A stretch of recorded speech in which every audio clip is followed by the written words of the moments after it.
Surgen interrogantes sobre quiénes se benefician con el control de los puertos, cuál es el impacto económico y sobre todo cómo afecta la ausencia del Estado de Derecho, particularmente en estas zonas del país. Y es que revisando, cuando usted se mete a profundizar sobre qué es lo que se mueve en un puerto, es toda la mercancía, y mercancía que no solo se queda en México, está de paso nada más. Incluso hay barcos, por ejemplo, que están cerca de nuestro territorio y que no se quedan en nuestro país, pero que podrían estar trasladando algunas sustancias que si llegaran a derramarse en territorio mexicano podría ser un problema ambiental de gran calado.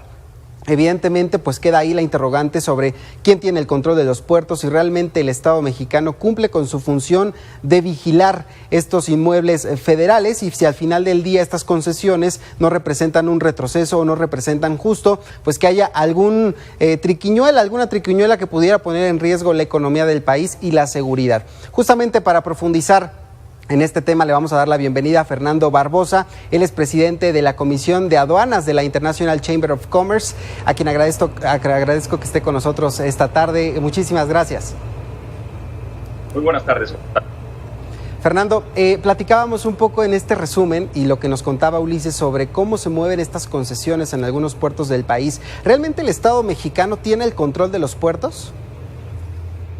Mira, desde luego, el anuncio que hizo el señor presidente en el mes de julio, con el propósito de erradicar la corrupción y el tema de frenar la entrada de drogas al país, es un reto mayúsculo que implica el remover ciertas inercias y ciertas fuerzas.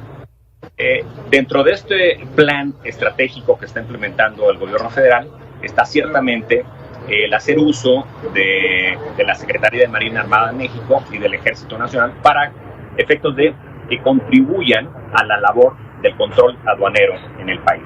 Esto no significa que toda la parte técnica vaya a caer en manos de la Armada o del Ejército, sino que va a haber una colaboración con el personal del Servicio de Administración Tributaria.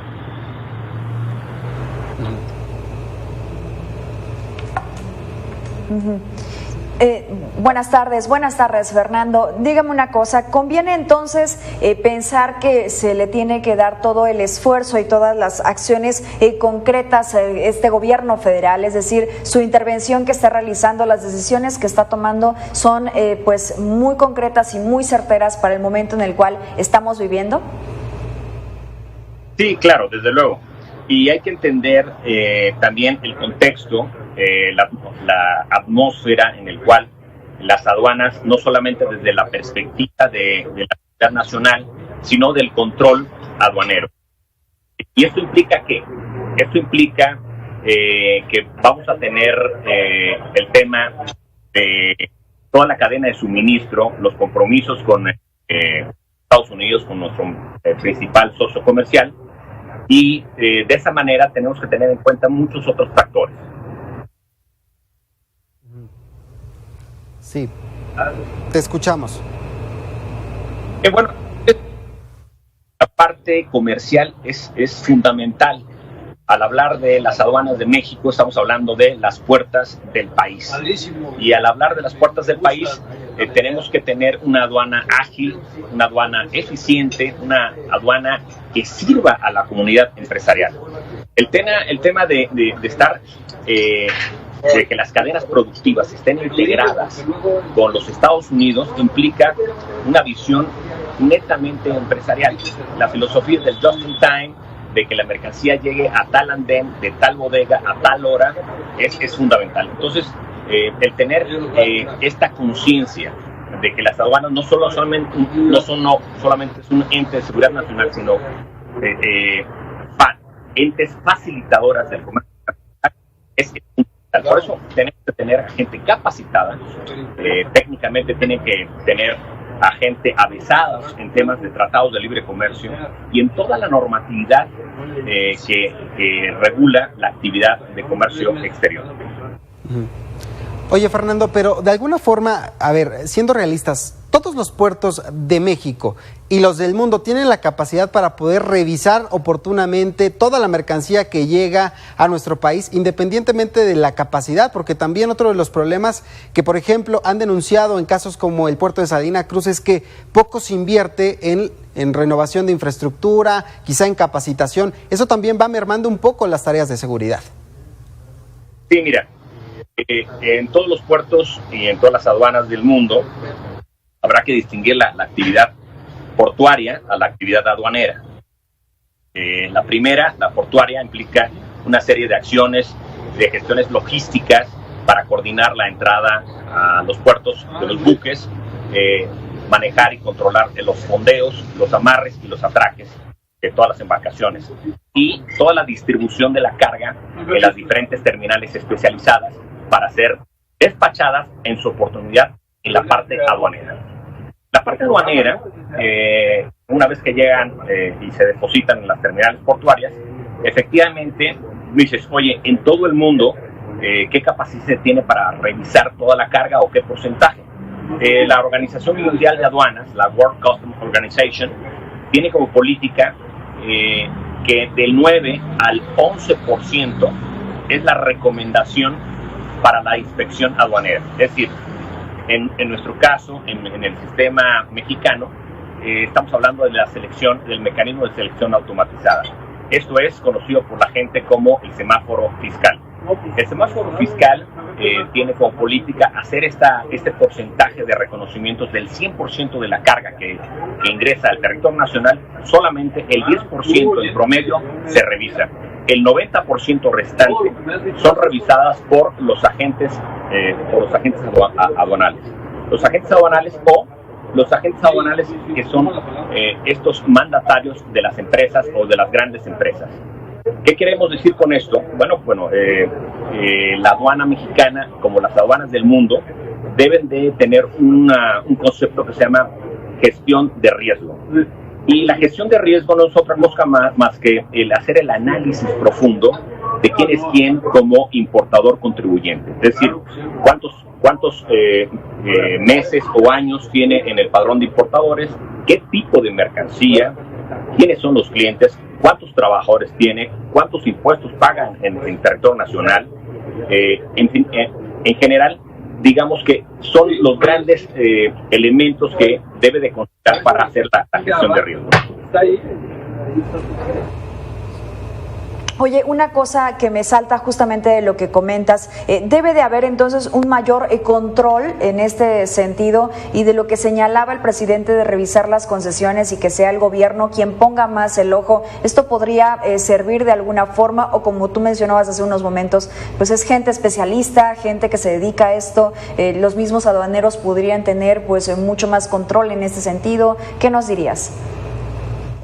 Sí, mira, yo creo que hay gente muy talentosa en el tema o en el medio del comercio exterior y aduanas de México.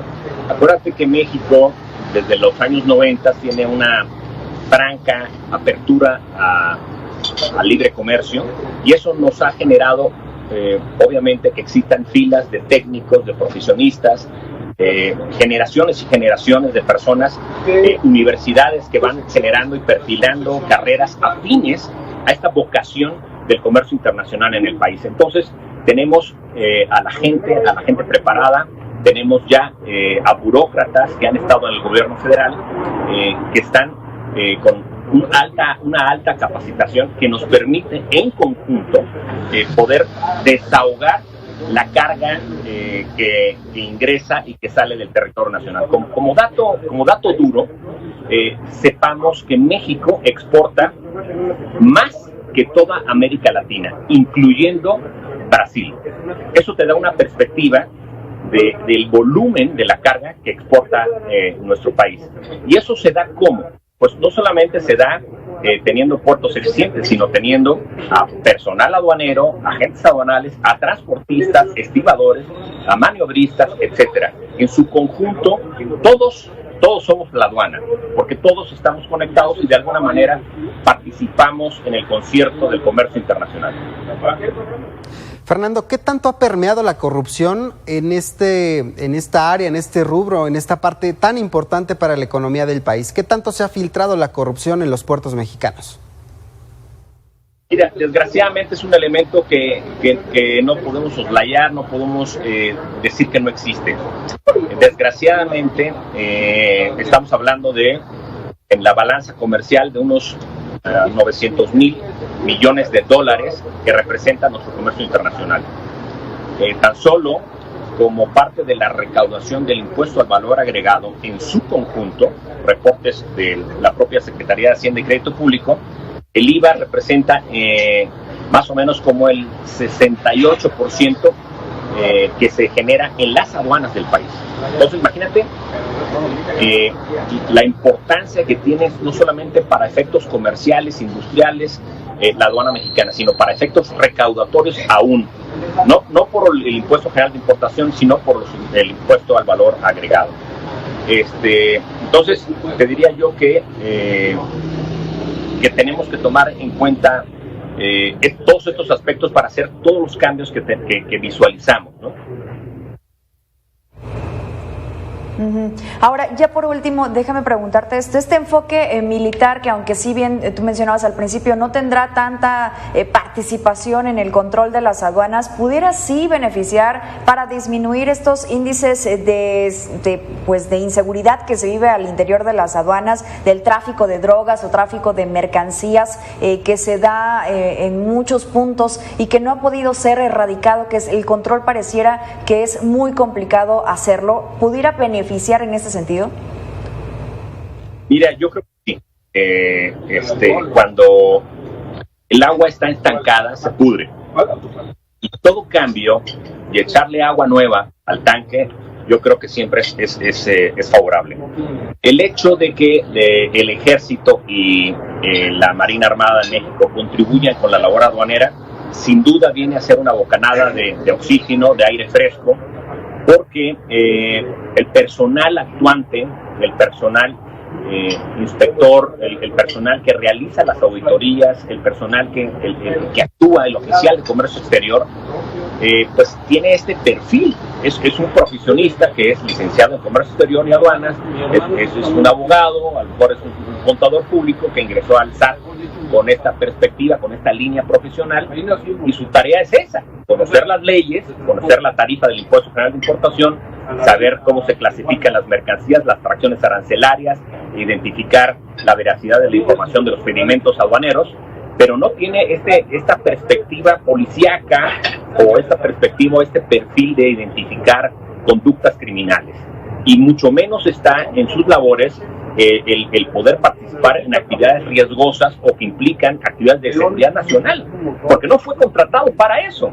El contexto, el tiempo y circunstancias fueron evolucionando, y ese burócrata que ingresó al SAT para una cuestión de comercio internacional y de aduanas, ahora se enfrenta a retos y a amenazas mucho mayores a la labor y a la responsabilidad que él asumió en su momento. Entonces, yo creo que la parte de la seguridad nacional que asume y que dispone el señor presidente de la República es correcta, porque viene a desahogar esta parte que los inspectores o los funcionarios del SAT pues no están preparados, ¿no?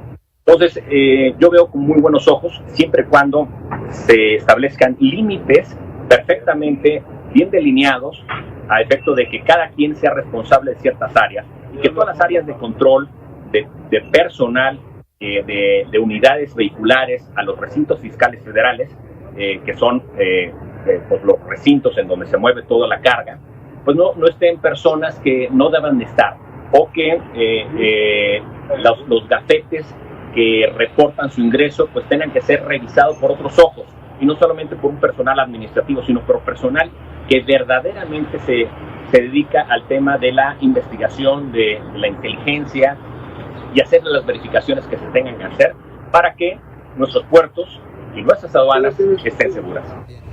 Fernando Barbosa, te agradecemos mucho estos minutos, presidente de la Comisión de Aduanas de la International Chamber of Commerce, y por supuesto la entrevista la podrá encontrar en nuestro canal de YouTube. Gracias. Muchas gracias.